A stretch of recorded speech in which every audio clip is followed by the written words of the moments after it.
మా బాబే మా నాన్నే అని చెప్పి, అమ్మా నాన్నలేని బిడ్డనమ్మా నేను, అమ్మా నాన్నలేని బిడ్డనమ్మా, ఓటేయండమ్మా, మీ ఇంట్లో బిడ్డనమ్మా అన్నాడు. ఇంట్లో బిడ్డ ఏం చేశాడు? పొలాలు తీసేసుకున్నాడు. ఇంట్లో బిడ్డ ఏం చేశాడు? మద్యపానాన్ని అందరికీ ఫ్రీగా సప్లై చేస్తున్నాడు. ఇంట్లో బిడ్డ ఏం చేశాడు? ఇసుక దొబ్బేస్తా ఉన్నాడు. ఇంట్లో బిడ్డ మీ అన్నో తమ్ముడు అయితే ఫీజు రీఎంబర్స్మెంట్ చేయాలి కదా, అది చేయడు. కానీ అమ్మా నాన్నలేని బిడ్డనమ్మా, ఏదన్నా అడుగు, అమ్మా నాన్నలేని బిడ్డనమ్మా.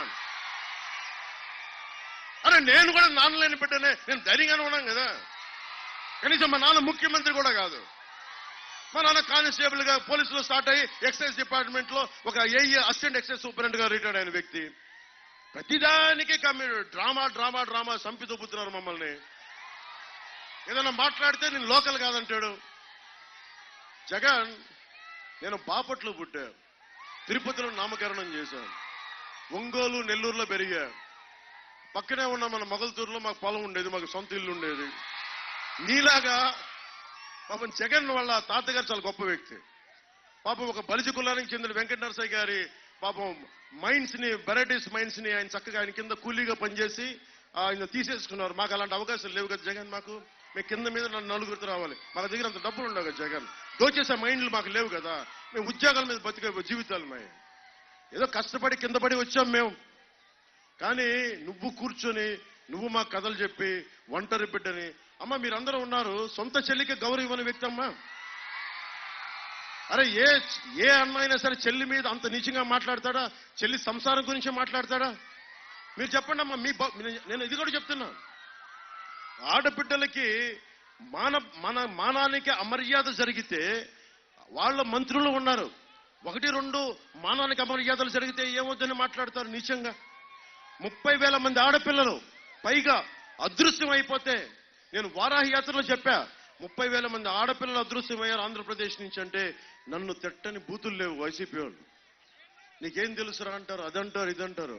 సన్నాసులారా, నేను చెప్పిన మాటే ఆయన మన home minister, associate home minister చెప్పారు, మన స్టేట్ మినిస్టర్ ఫర్ హోమ్.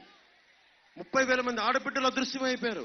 ఈ మనిషి ఒక్క రోజన్నా మీకు దాని గురించి ఒక అభిప్రాయం చెప్పాడా? ఏం జరిగిందని చెప్పాడా?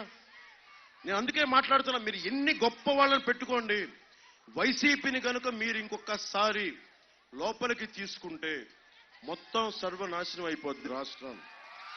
మాట్లాడితే జగన్, సజ్జల గారు చెప్తారు, ఆయన చాలా ఆధిపత్యపు మనిషి, ఆయన క్లాస్ 4 అంట.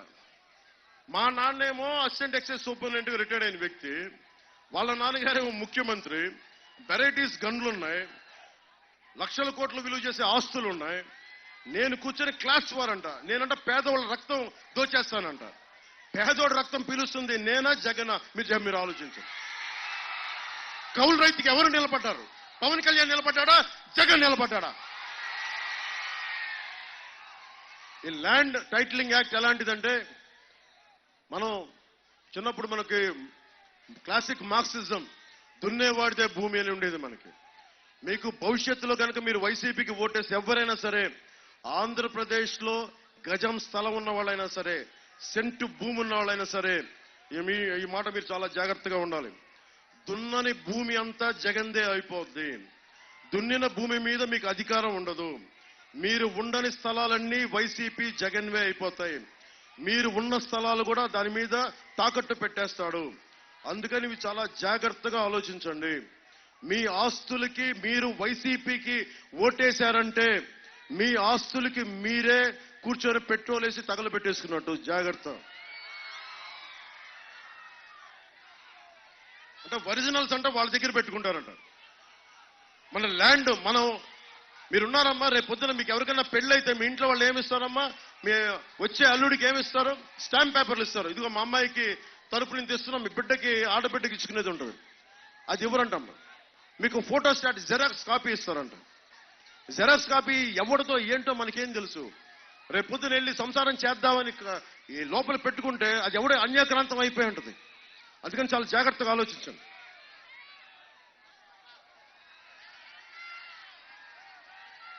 అయినా మన ఆస్తుల మీద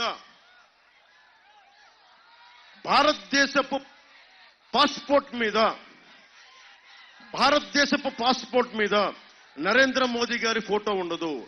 భారత రాజ్యాంగం తాలూకు 4 సింహాలు మనకు కనిపించే 3 సింహాల రాజముద్ర ఉంటుంది. అలాగే మన పట్టాదారు పుస్తకాల మీద, మన ఆస్తి పత్రాల మీద జగన్ ఫోటో ఎందుకు దరిద్రంగా? మనకి ఆంధ్రప్రదేశ్ రాజముద్ర ఉండాలి. నవ్వుతా ఆయన ఫోటో ఎందుకు? తండ్రి లేని బిడ్డ ఫోటో మనకెందుకమ్మా? మనకి ఆయన ఫోటోలు ఎందుకు? తిరిగి కూటమి ప్రభుత్వం రాగానే ఆంధ్రప్రదేశ్ రాజముద్రతో ఉన్నాయన్నీ పునర్ముద్రిస్తాం.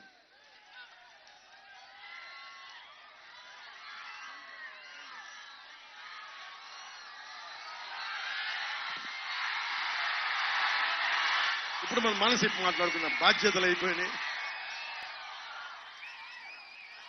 మీరు అసెంబ్లీ భవిష్యత్తు మీది. 2047కి అమ్మా మీకు ఎంత వయసు?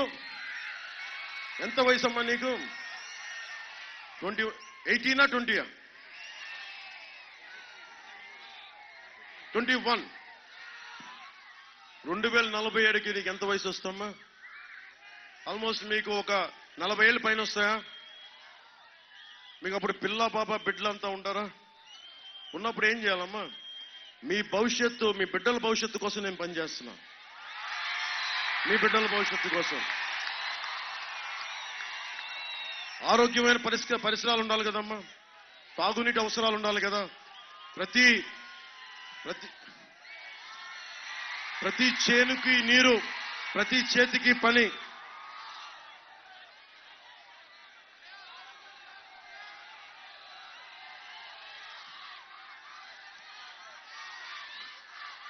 ఆరోగ్యం జాగ్రత్త ఉంటారా?